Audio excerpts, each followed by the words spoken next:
Oke, ketemu lagi dengan saya. Kali ini saya akan membahas untuk troubleshoot mesin Grafir Mini 2030 merek Innovatek ya.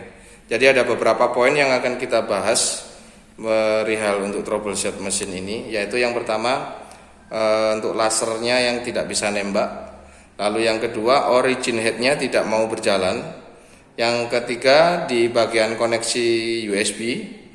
Lalu yang keempat, untuk lampu lasernya tidak menyala, lampu red dot. Dan yang kelima mungkin untuk di peranti atau perangkat desainnya. Oke, langsung saja kita masuk ke pokok pembahasan yang pertama, yaitu laser tidak bisa menembak.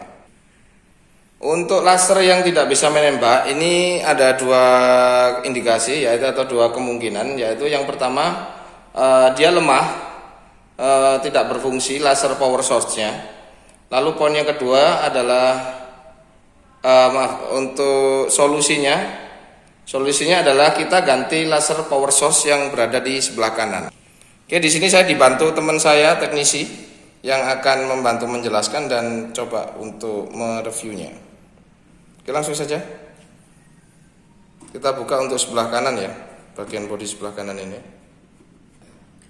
Jadi untuk yang pertama itu indikasi lemah, yaitu ini di laser power source yang ini. Jadi ini dicek dulu kalau memang kondisinya lemah atau tidak berfungsi. Jadi untuk yang diganti yang ini, laser power source-nya yang bagian ini. Tapi untuk langkah-langkahnya kita cek dulu ya. Ya, langkah-langkah cek kabelnya untuk koneksi kabel yang ini. Yang merah ini nyambung ke bagian tabungnya itu. Kalau memang sudah oke, tidak ada yang putus atau apa, ya memang kemungkinan indikasi di laser power source-nya ini.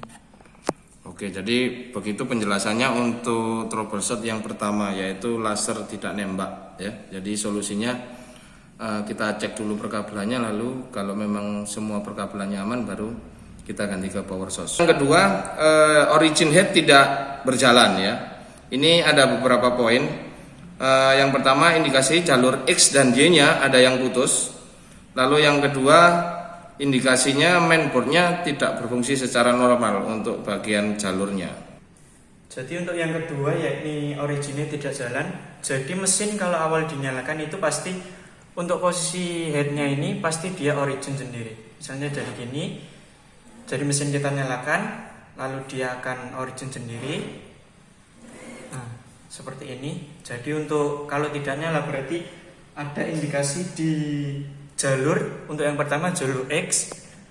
Jadi untuk headnya yang ini X, ini kan X. Nah ini untuk posisi X. Dan untuk yang Y, posisi yang maju mundur ininya. Lalu yang pertama itu kita cek dulu jalur X-nya ini apakah ada kabel yang putus atau tidak. Lalu untuk jalur Y-nya juga sama, kita cek jalurnya ada yang putus atau tidak. Lalu yang selanjutnya kita cek di jalur mainboardnya yang menuju mainboardnya. Untuk jalur X-nya kabelnya di sebelah mana? Untuk pengetesannya? Pengetesannya di sini. Nah ini jalur yang di dalam ini. Oh, di ini? Ya, di umbilical itu tadi. Kalau yang Y-nya? Untuk jalur yang Y-nya di bagian sini, sebelah sini. Sebentar. Umbilical yang sini. Ini Y-nya ya. Jadi untuk pengecekan kabel X dan Y-nya itu di sebelah situ. Lalu langsung untuk kabel ke mainboardnya. Untuk kabel mainboardnya. Jadi untuk jalur yang menuju ke mainboardnya itu ada soket X dan Y. Nah, yang ini sama yang ini. Jadi kalau memang soketnya ada putus atau bagaimana, mungkin kemungkinan bisa jadi soketnya. Atau kalau memang oke tidak ada yang putus, kemungkinan juga memang di mainboardnya ada bermasalah. Oke, jadi untuk poin yang kedua seperti itu ya penjelasannya dari rekan saya. Poin yang ketiga yaitu koneksi kabel USB tidak bisa tersambung. Langsung saja kita akan membahasnya. Jadi untuk permasalahan kabel USB tidak tersambung ini ada beberapa indikasi, yaitu yang pertama bisa jadi kabel USB-nya itu ada bermasalah.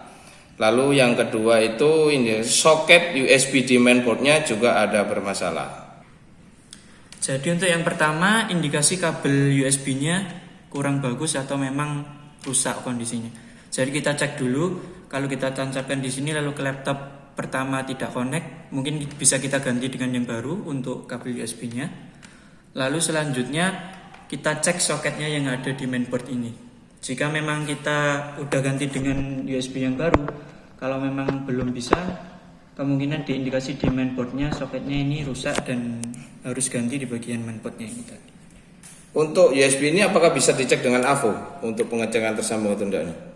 Untuk USB ini kabel USB tidak bisa, kan ada yang bagian untuk sinyal data dan sinyal listrik. Jadi kalau memang rusak di kabel datanya mungkin memang harus diganti. Oke, seperti itu. Jadi untuk yang poin ketiga ya, dari koneksi USB solusinya seperti itu ya. Poin keempat yaitu lampu laser tidak menyala. Lampu laser tidak menyala ini red dot atau istilahnya itu red dotnya. Oke, yang selanjutnya ya ini lampu red dot tidak menyala. Untuk lampunya yang di sini, red dotnya ini. Nah, ini tadi. Untuk yang pertama mungkin kita cek di lampunya sendiri. Kita bisa cek dengan AVO apakah nyambung atau tidak. Mungkin memang putus di lampunya ini. Lalu yang kedua kita cek di jalur lampunya ini. Ini jadi lampunya jalur ini menuju ke bagian switch sebelah sini. Jadi dari jalur lampu kita cek untuk menuju ke power switch ini. Lalu yang selanjutnya, indikasi selanjutnya yakni bisa juga untuk switch red dotnya ini tadi. Kita cek di bagian dalamnya. Kita bisa cek menggunakan AVO juga untuk switchnya. Bisa kalau kita on kan seperti ini, apakah memang nyambung switchnya atau mungkin rusak atau mungkin tidak fungsi juga, bisa juga. Untuk solusinya, jadi kita cek di bagian lampunya, lalu kita cek jalur perkabelannya juga yang menyambung langsung di switch red dotnya sendiri. Nah, untuk didesain ya, jadi untuk desainnya ada yang trouble seperti gambar ketika di bitmap tidak bisa terbaca. Oke, langsung saja kita akan membahasnya. Jadi jika ada sebuah desain untuk kita coba di mesin grafir, lalu kita akan convert menuju bitmap ini, yang ini. Nah, jika kita convert begini lalu kita coba tidak bisa untuk di softwarenya, maka kita solusinya yakni dengan mengupgrade software RDWalk-nya itu tadi. Oke, jadi untuk perihal desainnya yang tidak bisa terbaca setelah format di bitmap, maka nah ini ya, setelah di bitmap seperti itu kalau tidak terbaca, solusinya adalah mengupdate ya, diupdate untuk software RDWalk-nya ya, betul ya Mas ya? Iya, betul. Oke, demikian pembahasan untuk troubleshoot mesin Grafir Mini 2030 ya, merek Inovatec. Jadi ada beberapa troubleshoot tadi yang sudah kita bahas dan kita beri solusinya, dan dibantu teman saya tadi. Sekian dulu dari kami. Semoga bermanfaat untuk sobat-sobat semuanya. Salam dari saya, sukses selalu.